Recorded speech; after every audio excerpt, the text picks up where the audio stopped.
जय हिंद। प्यारे बच्चों, कैसे हैं आप लोग? आशा करते हैं अच्छे हैं एवं पढ़ाई लिखाई बढ़िया चल रही होगी आप लोगों की।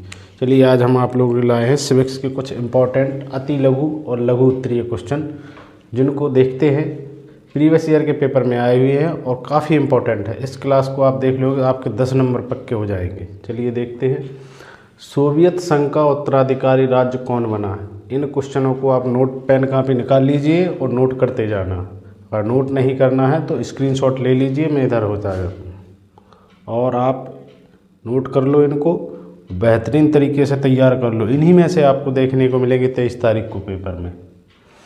सोवियत संघ का उत्तराधिकारी राज्य कौन बना? जैसा कि आप लोगों को हम क्लास में बता भी चुके हैं, सोवियत संघ का उत्तराधिकारी राज्य रूस बना। सोवियत संघ को पहले क्या बोलते थे? USSR। कभी अगर बहुविकल्प में पूछ लिया जाए कि सोवियत संघ का शॉर्ट नेम क्या है, तो USSR। द्विध्रुवीयता का अंत किस वर्ष हुआ था?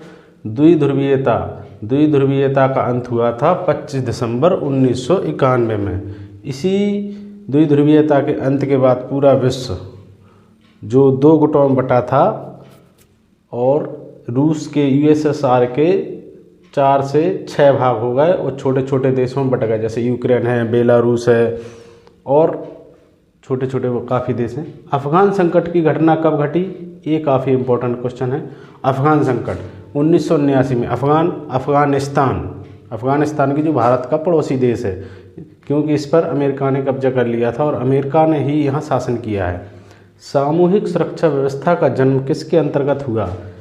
सामूहिक सुरक्षा व्यवस्था अर्थात द्वितीय विश्व युद्ध के बाद जब पूरे विश्व में आर्थिक स्थिति एवं जीवन यापन की स्थिति खराब हो गई, तो सामूहिक सुरक्षा की व्यवस्था नाटो यानी कि अमेरिका ग्रुप ने संभाली, जो पूंजीवादी ग्रुप था। आसियान के झंडे का प्रतीक चिन्ह लोगो का मतलब होता है चिन्ह, क्या दर्शाता है? आसियान आपको पता है, क्लास में हम बता चुके हैं आसियान क्या है। आसियान के प्रतीक 10 वारिक यानी कि 10 कंट्री हैं जो आसियान के मेंबर हैं। 10 वारिक स्ट्रक्स दक्षिण पूर्व एशिया के 10 देशों को इंगित करती है जो आपस में मित्रता और एकता के धागे से बंधे हैं। इस बात को ध्यान करना कि आसियान का तो सभी को पता होगा, लेकिन आसियान के प्रतीक चिन्ह क्या दर्शाते हैं? एकता और मित्रता। अब आ जाओ सार्क पे। सार्क के 2 उद्देश्य, सार्क मतलब साउथ एशियन जो संगठन है के 2 उद्देश्य कौन कौन से हैं? 2 का 4-5 उद्देश्य हैं। देखो, मैत्री यानी कि मित्रता के संबंध अच्छे होने चाहिए, सहयोगी होना चाहिए, शांति की वार्ता, बहुपक्षीय सम्मेलन, बहुपक्षीय एक दूसरे के राष्ट्र के प्रति अच्छे मित्रता के व्यापार के संबंध। अगला क्वेश्चन देखिए 7वां, स्टार लगे जो उन क्वेश्चनों पे, इनको का नोट करते जाना और इंगित कर लेना। UNEP के 2 कार्य। UNEP का फुल फॉर्म क्या है? यूनाइटेड नेशन एनवायरनमेंट प्रोग्राम, यानी कि जो प्रकृति वातावरण है उसके प्रति जो विश्व स्तर पर एक कमेटी है, उसका नाम है यूनाइटेड नेशन एनवायरनमेंट प्रोग्राम, किसके लिए बनाई गई थी? ग्लोबल वार्मिंग, जो प्रदूषण फैल रहा है और पूरे विश्व में एक ग्लोबल वार्मिंग का संकट उत्पन्न हो रहा है, यानी कि प्रदूषण से। जैसे विश्व में सबसे ज़्यादा ग्लोबल वार्मिंग का असर कहाँ देखा जाता है? बांग्लादेश में। और भारत में कौन से शहर में? भारत में पटना, दिल्ली, यहाँ सांस लेने में भी दिक्कत होती है। तो उसी के निजात के लिए इस डिपार्टमेंट UNEP का संगठन बनाया गया। अब UNO के 2 विशिष्ट अभिकरण को मतलब होता है इनके संस्थाएँ। यूनाइटेड नेशन ऑर्गेनाइजेशन के 2 विशिष्ट अभिकरण कौन कौन से? यूनेस्को है और OPCW है। इनके फुल फॉर्म देख लेना। भौतिक पर्यावरण को परिभाषित करो। अब भौतिक पर्यावरण किसे कहते हैं? जो प्रकृति के द्वारा नेचर में बनाए गए हैं उसी को तो भौतिक परिवर्तन कहेंगे। अब जैसे भौतिक पर्यावरण का प्रकृति के द्वारा, किसका? पर्यावरण का प्रकृति के द्वारा निर्मित भाग, यानी कि जो प्रकृति के द्वारा, जैसे पहाड़ है, पर्वत है, नदियां हैं, झीलें हैं, पेड़ पौधे, नेचर है, वायुमंडल है, ये सब क्या है? भौतिक है। निर्मित भाग भौतिक पर्यावरण कहलाता है। क्या कहलाता है? पर्यावरण का प्रकृति के द्वारा निर्मित भाग भौतिक पर्यावरण कहलाता है। अब आ जाओ, युद्ध के अतिरिक्त मानव सुरक्षा के किन्हीं अन्य 4 खतरों का उल्लेख कीजिए। देखो, युद्ध एक ऐसा खतरा है कि जो सभी देशों के ऊपर डायरेक्ट दिखाता है, लेकिन और भी ऐसे खतरा हैं जो युद्ध से भी बदतर होते हैं।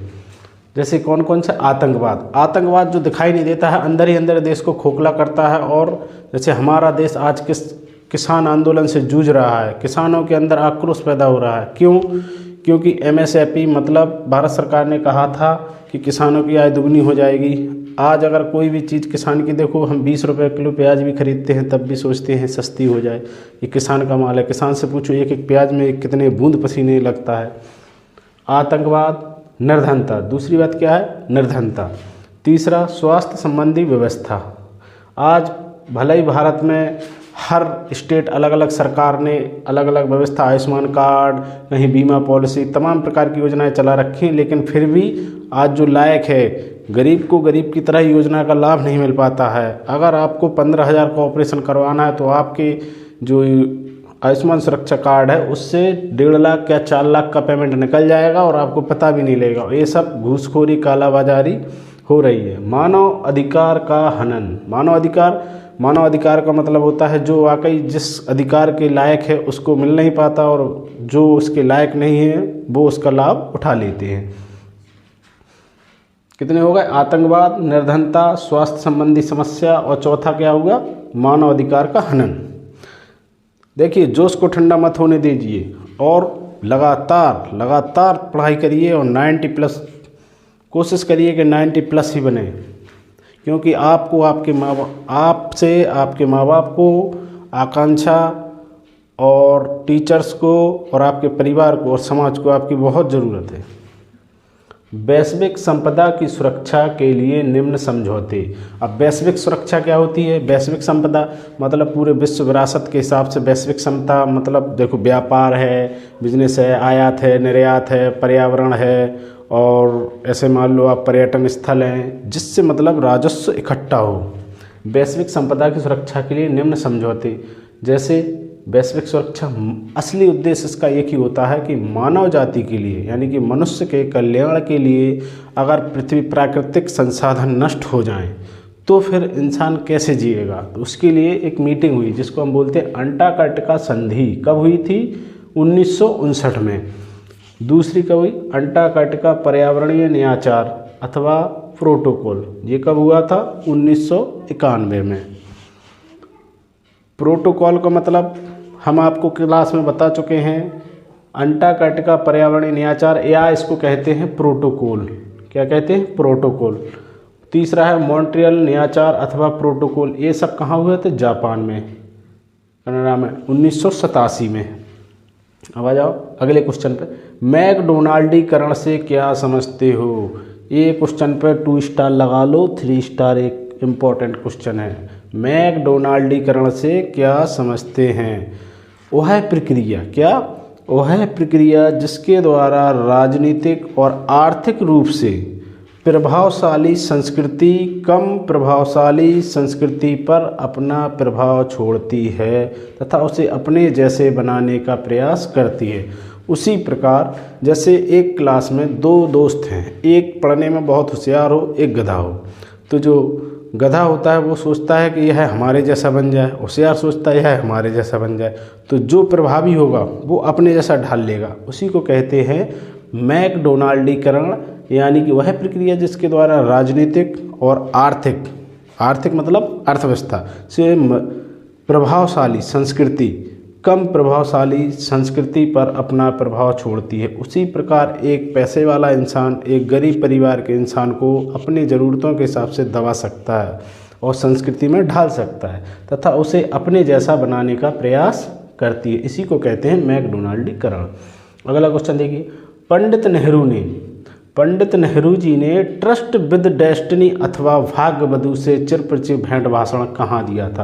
देखो आपके पेपर में क्वेश्चन बन सकता है ट्रस्ट विद डेस्टिनी क्या है, भाग्यवधू, चिरप्रतीक्षित, 3 शब्द मिलेंगे। देखो तो भेंट भाषण कहाँ दिया था ये हम आप लोगों को क्लास में बता चुके हैं। भाग्यवधू मतलब 14-15 अगस्त 1947 को दिल्ली में संसद भवन में पंडित जवाहरलाल नेहरू ने भाषण दिया था और कहा था भाग्यवधू का मतलब होता है कि आपकी किस्मत में जो भी दूल्हा लिखा है उसके पल्ले बंध के जीवन निकाल दो।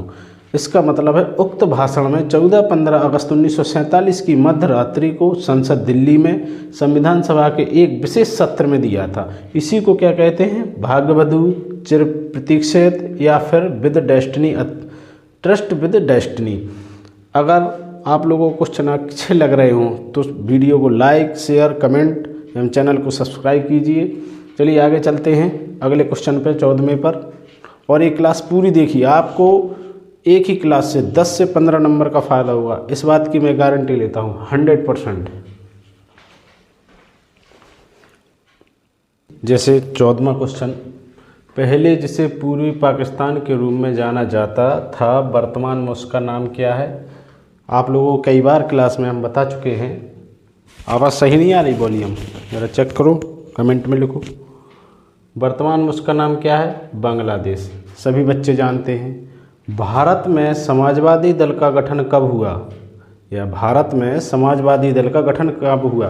देखो, हमारे भारत में आज़ादी से पहले 1885 में भारतीय राष्ट्रीय कांग्रेस की स्थापना हुई थी। किसके द्वारा? Doctor Octavian Hume.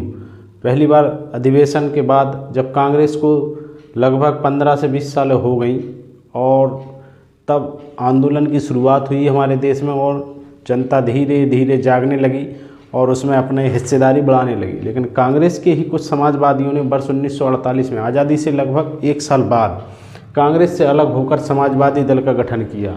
क्यों? उनको आज़ादी मिलती की थी तो इसीलिए उन्होंने सोचा अब इसमें अपनी वैल्यू नहीं तो अलग दल बना लिया जाए।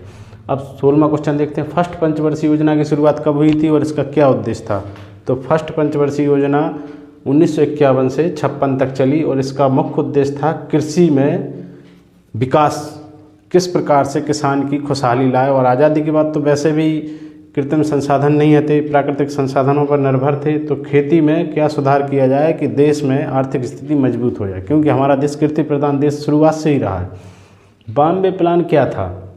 देखो, जैसा कि हम आज क्लास में भी बताए थे, अनुज आप बता रहे थे, देखिए ज़रा। 1944 में उद्योगपतियों का एक संगठन 1944 में उद्योगपतियों का एक संगठन बना जिन्होंने देश में नियोजित, अंडरलाइन है नियोजित शब्द, नियोजित अर्थव्यवस्था चलाने के लिए एक संयुक्त प्रस्ताव तैयार किया जिसे बॉम्बे प्लान कहा गया। देखो, यहाँ नियोजित का क्या अर्थ होगा? नियोजित का अर्थ होगा उस टाइम पे अंग्रेज शासन था तो अंग्रेज़ों से अलग होकर हम अपनी अर्थव्यवस्था चला सकते हैं, क्योंकि वो उस टाइम पे भी उद्योगपति काफ़ी पैसे वाले हुआ करते थे। भारत और पाकिस्तान के बीच सिंधु जल विवाद किसकी मध्यस्थता से सुलझाया गया? हालांकि ये तो पता है कि पंडित जवाहरलाल नेहरू उस टाइम पे प्रधानमंत्री थे और पाकिस्तान के प्रधानमंत्री अयूब खान थे, लेकिन मध्यस्थता मतलब बीच वाले बिचौनिए का काम किसने किया था कि दोनों देशों को कमांड एक मंच पे बैठा के और समझौते की बात रखी? तो विश्व बैंक। कौन था? विश्व बैंक ने 1960 में प्रधानमंत्री जवाहरलाल नेहरू एवं अयूब खान के बीच वार्ता हुई और सिंधु जल विवाद में मध्यस्थता मतलब उन संधियों पे, कुछ शर्तों पे दोनों देश मान गए और आज भी वो चल रहा है। गुटनिरपेक्ष आंदोलन को प्रारंभ करने वाले देशों व उनके नेताओं के नाम मिलाइए। गुटनिरपेक्ष, जैसे आपको पता है गुटनिरपेक्ष कौन कौन से देश हैं। हमारा देश भी गुटनिरपेक्ष में आता है। पंडित जवाहरलाल नेहरू कहाँ के हैं? भारत के। नासिर हुसैन मिस्र के थे नासिर। अब मार्शल टीटो कहाँ के थे? मार्शल टीटो थे, नासिर थे यूगोस्लाविया के, मार्शल टीटो थे मिस्र के। इसको देखिए यहाँ ऐसा मिला लीजिए। चलिए 20वां क्वेश्चन देखिए। दिसंबर 1970 में इंदिरा गांधी सरकार द्वारा लोकसभा भंग करने का निर्णय किन कारणों से किया गया? आप 1970 में, अच्छा 1970 में इंदिरा गांधी प्रधानमंत्री थी क्या? जिसको पता हो कमेंट बॉक्स में लिख के भेजें। तो सरकार की छवि को प्रस्तुत करना था और संसद में अपनी स्थिति मजबूत करना था, इसीलिए उन्होंने लोकसभा को भंग। अब लोकसभा भंग कैसे होती? 1/3 सदस्यों का बहुमत लेकर। 21वां क्वेश्चन। आर्टिकल 352 किससे संबंधित है? ये आप लोग कमेंट बॉक्स में जवाब देंगे। आर्टिकल 352 किससे संबंधित है? अगर वीडियो अच्छा लगे तो लाइक शेयर कमेंट करिए और शेयर ज़रूर करिए एवं चैनल को सब्सक्राइब करिए। अगर आप लोगों ने वीडियो में प्यार दिखाया अच्छा तो हम इसी प्रकार आपकी आगे क्लास जारी रखेंगे। पेपर आपके 100% आपके पेपर को ये रूबरू मिला के दिखाएंगे। जय हिंद बच्चों।